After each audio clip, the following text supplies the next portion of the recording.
गांव भोमपुरा में गोकुल गौशाला में प्रबंधन की भारी लापरवाही के तकरीबन 100 गायों की संदिग्ध रूप से हुई मौत का मामला गर्मा गया है। मामले की गंभीरता को देखते हुए जिला कलेक्टर डॉक्टर मंजू भी आज दोपहर मौके पर पहुंची और अधिकारियों को आवश्यक निर्देश दिए। कलेक्टर के निर्देश पर मृत पशुओं का विसरा व गौशाला में खराब पड़े चेयर आदि के भी सैंपल लिए गए।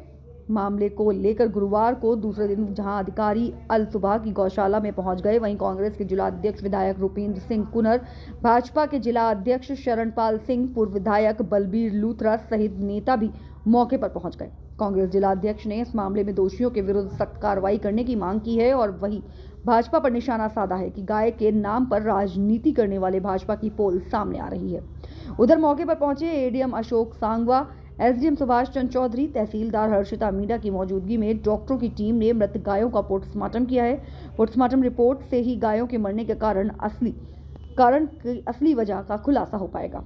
प्रशासन के अधिकारियों की मौजूदगी में गाय गौशाला के प्रबंधन को लेकर भी नई कार्यकारिणी का भी गठन किया गया है। ज्यादा गोवंश की डेथ हुई है और कुछ बीमार भी हैं। हमने एक एडीएम अनूपगढ़ की अध्यक्षता में एक कमेटी बनाई है जो रात भर से यहीं पे ही है। डॉक्टर्स एंड कंपाउंडर्स की टीम है और यहाँ पे ये प्रथम दृष्टया ऐसा प्रतीत होता है कि ठंड और जो दूषित चारा है उसकी वजह से ये हुआ है और जो गौशाला प्रबंधन के अध्यक्ष हैं उनकी घोर लापरवाही है कि उनके द्वारा प्रशासन को इसमें सूचित नहीं किया गया था।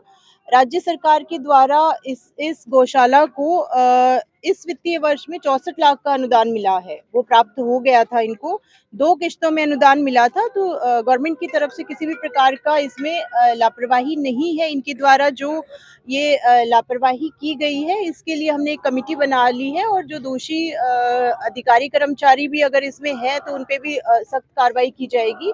और हमारा यही प्रयास है कि जो अभी इसमें जो गोवंश है उनको समय पे अच्छे से हम इलाज करें और इसकी व्यवस्थाएं हम दुरुस्त करें। धन्यवाद। मैडम, इस गौशाला में चारे वगैरह की कोई व्यवस्था नहीं है, तो इसको लेकर प्रशासन क्या करेगा? इसमें चारे की हमने व्यवस्था करवा दी है और अभी हम जो पुराना चारा है उसको पूरी तरह से डिस्ट्रॉय कर रहे हैं। उसके सैंपल भी लिए जा चुके हैं और फ्रेश चारे की हम व्यवस्था कर रहे हैं और ठंड से बचाव के लिए और सारी व्यवस्थाएं हम लोग कर रहे हैं। ये प्रथम दृष्टया ऐसा प्रतीत होता है कि ठंड की वजह से और दूषित खाने की वजह से हुआ है, तो हम पूरा वो अंदर जो कीचड़ और उस जो गीला और वो है उसमें हम मिट्टी वगैरह भी डलवा रहे हैं। तो ये हम प्रयास करेंगे कि हम 1-2 दिन में सारी व्यवस्थाएं दुरुस्त कर दें। पिछले 2 साल में इस गौशाला को अनुदान भी मिल रहा है, लेकिन पिछले 2 साल में किसी भी अधिकारी या कार्मिक ने इस गौशाला का निरीक्षण ही नहीं किया। ये बात बिल्कुल सही नहीं है क्योंकि तहसीलदार मैडम के द्वारा सितंबर में इस गौशाला का निरीक्षण किया गया था। हमारे द्वारा भी जिले की जो अनुदानित गौशालाएं हैं उसमें समय समय पर औचक निरीक्षण किया जाता है। सितंबर में जो निरीक्षण किया गया है उसमें तहसीलदार के द्वारा अवगत कराया गया है कि उन्होंने स्वयं अंदर भी विजिट किया था। उन्होंने देखा था कि व्यवस्थाएं ठीक थी, लेकिन जैसा कि मुझे सरपंच साहब ने और यहाँ के लोगों ने भी बताया है कि जो व्यवस्थापक जो अध्यक्ष थे उनके द्वारा काफी लापरवाही की गई थी और कुछ समय पहले उनका हार्ट का सर्जरी हुआ बता रहे हैं और कोई परिवार में शादी होने की वजह से वो बिल्कुल भी इस पे ध्यान नहीं दे पाए थे, जिसकी वजह से ये दुखद वो घटना हुई है। धन्यवाद। अब मैं रिक्वेस्ट करती हूँ सर, गौशाला के अंदर बड़ी संख्या के अंदर गोवंश मृत पाया गया है, क्या कारण है? जय श्री राम, जय गौ माता। मैं गौरक्षा संगठन रायसीनगर अध्यक्ष हूँ। ये हमारी टीम यहाँ के पता लगाया कि यहाँ पर अव्यवस्था चल रही है। अव्यवस्था का मुख्य कारण जो यहाँ पर कमेटी है, जो गौशाला कमेटी है, उसमें पालाराम जी है, एक उसका मैनेजर है, ये सारी उनकी गलती है। उनकी अव्यवस्था के कारण ये सारा कुछ हुआ है।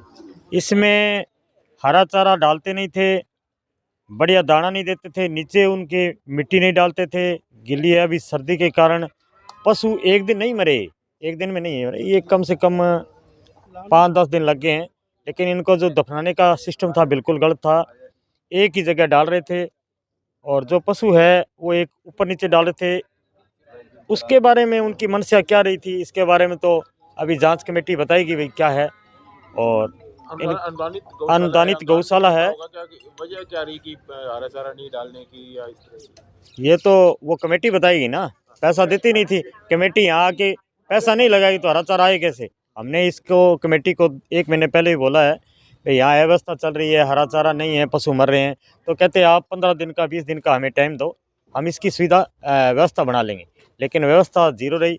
अब पिछले 1 महीने पहले भी हम आए थे, उसके बाद में लगातार हमारे जो टीम है, गौरक्षा टीम है, वो विजिट कर रही थी, लेकिन ये कहते थे आज करते हैं, कल करते हैं, मेरे बेटे की शादी है, लेकिन अव्यवस्था इतनी थी कि इसी के कारण मरे हैं। ये गौशाला कमेटी है, सारा उन्हीं का काम है। ठीक।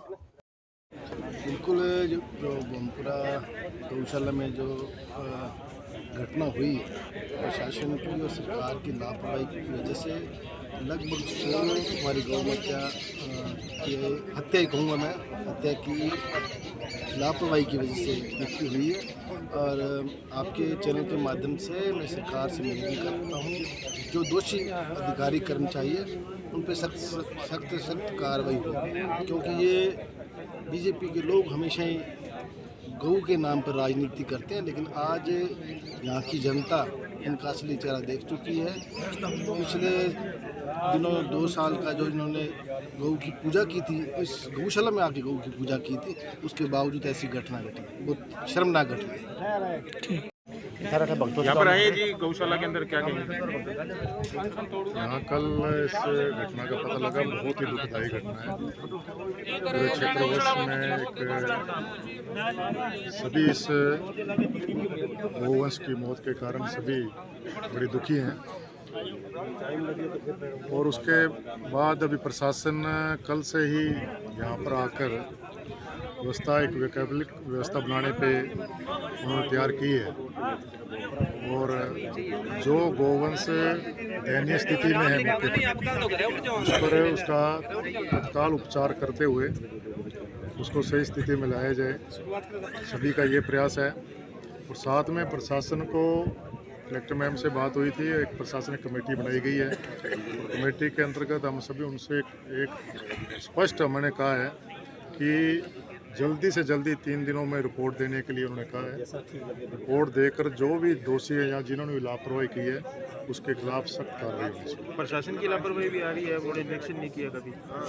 हाँ, तो जो भी है 3 दिन में उन्होंने, हमें ये बात हुई है उनके साथ, सभी के साथ बैठ के, कि जो 3 दिन में उन्होंने कहा है कि हम रिपोर्ट दे देंगे, तो हमने उनको यही कहा कि निष्पक्ष रिपोर्ट देकर जिसकी भी लापरवाही है, चाहे वो प्रशासन के व्यक्ति हैं, चाहे गौशाला से संबंधित जो भी हैं, उनके खिलाफ कार्रवाई होनी चाहिए। नेता प्रतिपक्ष टीकाराम जूली जी और कांग्रेस जिलाध्यक्ष